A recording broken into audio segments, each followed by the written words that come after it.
Last night, my friend, the member for Blackburn, and my friend, the member for Perry Barr, attended a film showing by Al Jazeera at a cinema nearby here.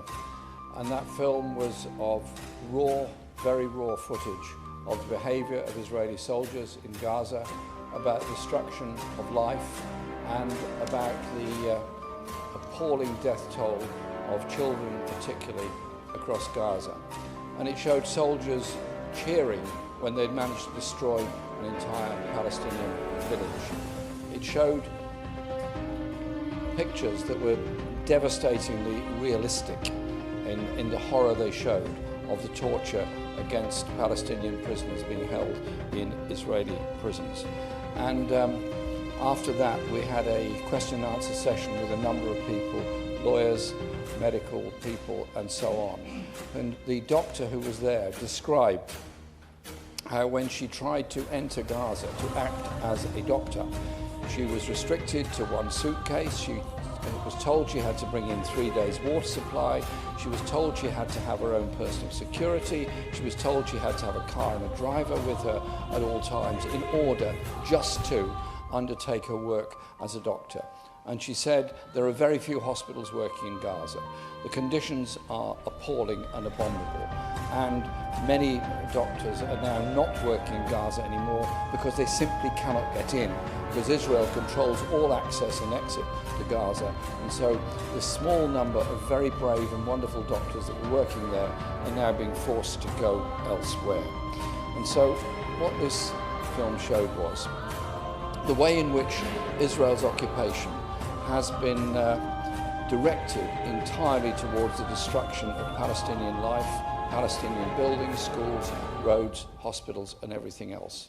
I've never forgotten going to Beach Primary School in Jalabia refugee camp many years ago. Wonderful school, wonderful place, wonderful children. And with joy, these children sat down and read, through translation, the poetry they'd written about their lives, their hopes, and what they wanted to achieve. And then we went onto the roof of the school, and you could see the fence on one side, and not that far away you could see the sea. And to the north you could see Ashkelon. And you could feel the sadness in their voices as they said, we're never going to be able to go anywhere. We're never going to be able to travel anywhere. We are forever prisoners in this school and our homes. But at least at that time, they had homes and a school. I've seen the footage and seen the films. The school is totally destroyed. Many of those children that I met who were so happy in those days are now deceased. Famine is there in Gaza. It is registered as a famine around the world. Polluted water, inadequate food, inadequate medical supplies, absolutely appalling situation.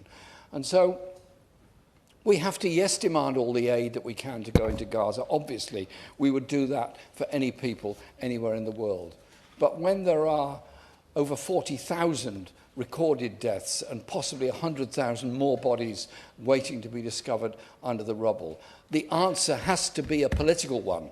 Why are we still supplying arms to Israel, knowing full well that those arms, in contravention of ICJ rulings, are actually being used to bomb civilian targets in Gaza? War crimes are being committed before our very eyes on our televisions every night. It's up to our government, to show that if it believes in international law, it would halt the supply of weapons to Israel because it knows full well those weapons are being used to destroy human life in breach of all aspects of international humanitarian law.